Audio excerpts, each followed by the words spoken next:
Saturday Night Live na VMM. Na moja kwa moja basi usiku wa leo tumekuwa tukiangazia kisa kimoja ambacho tuulizana, je, ukijipata katika hali kama hii, what are you supposed to do? Je, ni hatua gani ambayo unastahili kuchukua?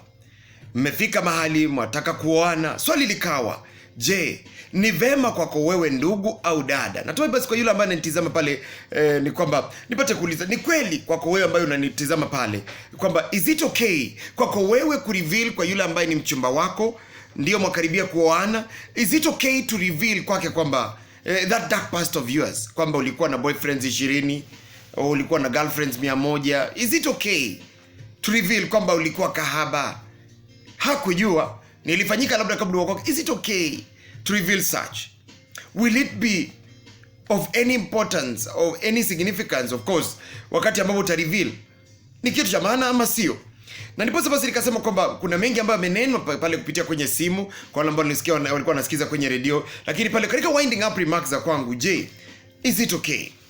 Na nikawa natafakari kuhusu mambo kadha wa kadha usiku wa leo kwenye SNL. Nikawa natafakari tu kwamba Biblia inasema kwamba unapookoka unakuwa kiumbe kipya, ya kale yamepita, mambo yote ni mapya. Kwa hivyo wewe ni kiumbe kipya. Lakini je, what if yule ambaye ni mwenzi wako wa ndoa akuja agundue kwamba kuna kitu limdanganya na hukumwambia?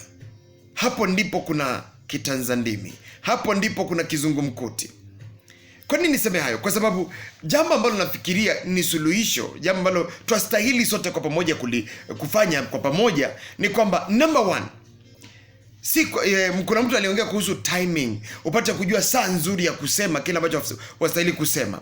Na katika kule kuongezea tu nipate kujuza hivi kwamba jambo la kwanza ni kwamba haifai utobolee mtu siri zako zote mnapokutana mara ya kwanza hamjuani.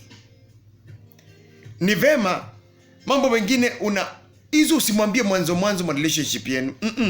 Unaiweka kuwa siri yako. Do you know, saizi tukifanya utafiti tu tupate kujua hata wale ambao wananitizama hapa, wale ambao wananisikiliza, ni watu wangapi wako na siri fulani ambazo wanajua waume wao au wake zao hawajui kuwahusu na wameoana na wanaishi vizuri? Ni wangapi waliishi mpaka wakazeeka, mpaka wakaaga dunia na siri fulani ambazo wanazijua peke yao, hamna mtu mwingine anayejua?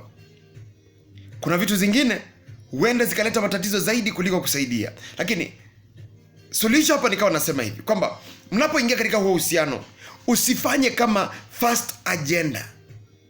Number one, ili kujua the right time ya kusema au kutosema, ni kwamba wahitaji unapoingia katika huo uhusiano una relax kwanza, mnachukua muda, mna relate. Mkifika mahali now you are serious, mnataka kuoana, hapo ndipo number one utakuwa umemjua, kwamba ujue huyu in case nimwambie itamhurt, ama pia unafika mahali unajua huyu ni mtu ambaye atanielewa.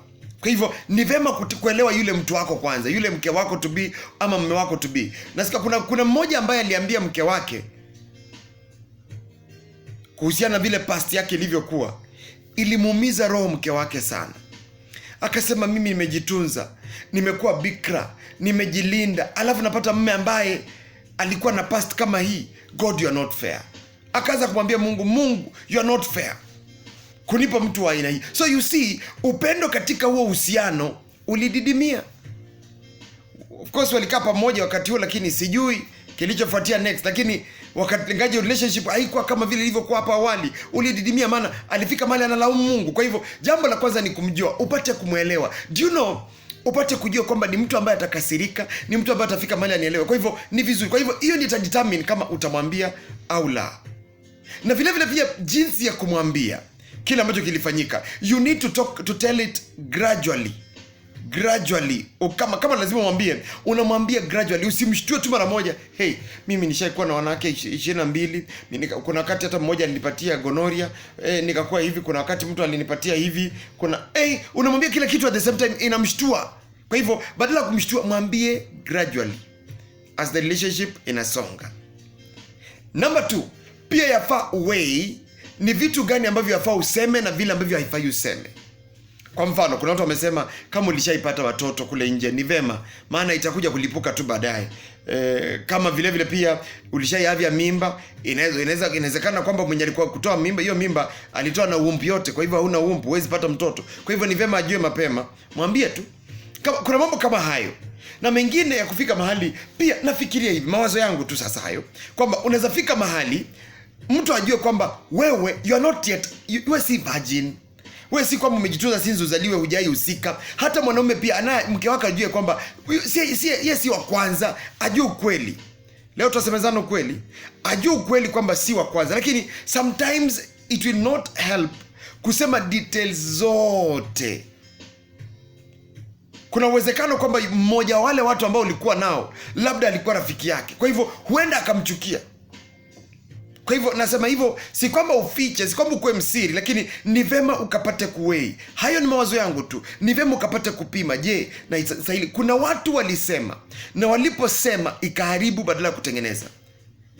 Utaniambia kwamba Victor, yule ambaye ni wako tu, yule ambaye si wako ni wako, si wako tu. Wewe saa hii wewe ambaye unanitazama, mke wako akikwambia, unajua mimi nilikuanga mpango wa kando wa wanasiasa, nilikuanga mpango wa kando wa wachungaji, of course niruhusu natumia mfano, nimekuwa mpango wa kando wa mwalimu, hata nilipita mtihani kwa sababu lecturer wangu alikuwa rafiki yangu, kwa hivyo ikabidi nilifanya hivyo ndio nipite mtihani. First year nikakuwa na lecturer tofauti, second year. Na utasikiaje? How will you feel?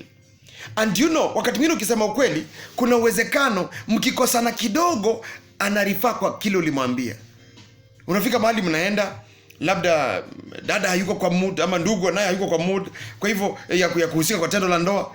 Dada anafika mahali anamwambia, ulifanya kwa ukahaba ukachoka, sasa saa hizi hata una haja na mimi Sikia, ana relate na kitu ambacho hakipo. Kwa hivyo unasikia uchungu times 10.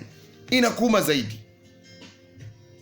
Hati umeridhika na wanawake kule nje ndio unakuja kama umetosheka nao. You know, sijafanya hivyo. Anasema hai, kama ulifanya wakati hatujawana, kwani nini nitakuzuia saa hii? Kwa hivyo anarifaa kwa mambo ambayo ulimwambia. Kama ni mtu wa aina hiyo, maana hamwachani lakini bado mnasumbuana juu hayo, ni heri wakati mwingine usiseme. Kwa hiyo basi, popote pale ulipo mpendwa msikilizaji, ni vema number 1 ujue it depends ni siri zipi. Number 2 upate kujua but pia uliokoka, jua kwamba umeokoka, wewe ni kiumbe kipya, ya kale yote yamepita. Kwa hivyo ni vema, kuna yale ambayo yanaweza chipuka baadaye. Ni vema kumweleza mpenzi wako, mueleze ukweli, lakini jua vile ambavyo utamueleza ni wakati upi, na ni yepi utamueleza na ni yepi hutamueleza. Kwa hivyo ni vema. Kuna watu wako na maneno yao lakini wanaendelea kuishi vema. Kwa hivyo wakati mwingine kama kueleza story, kueleza ukweli kwako kutaharibu mambo kuliko kutengeneza, then mbona haitakufaidi? Kwa hivyo ni vema upime. Ile inaweza kuja uleta shida baadaye, ongea juu yake. Usingoje ajulie kule nje. Sisemi kwamba tufichane, lakini tuweze kutunza mioyo wengine. Maana ukimwambia anakupenda ndio, lakini itamuumiza moyo wake. Kwa hiyo pote pale ulipo mpenda msikilizaji, nashukuru sana kwa wale ambao umetizama pale. Make sure kwenye YouTube hapo chini kuna subscribe. Make sure umesubscribe kwa wale ambao wanatizama kwa YouTube, na kwenye radio ujumbe huu utaweka kesho kwenye YouTube. Kwa hivyo basi make sure umesubscribe pale, ndio nikiweka utaweza kujulishwa. Kwa hivyo basi subscribe pale, Victor Mandala himizo. Na kwa leo basi itakuwa ni PG parental guidance is advised. Kwa hivyo maana nitaiweka, anybody can watch, lakini wewe kama mzazi ukiwatch make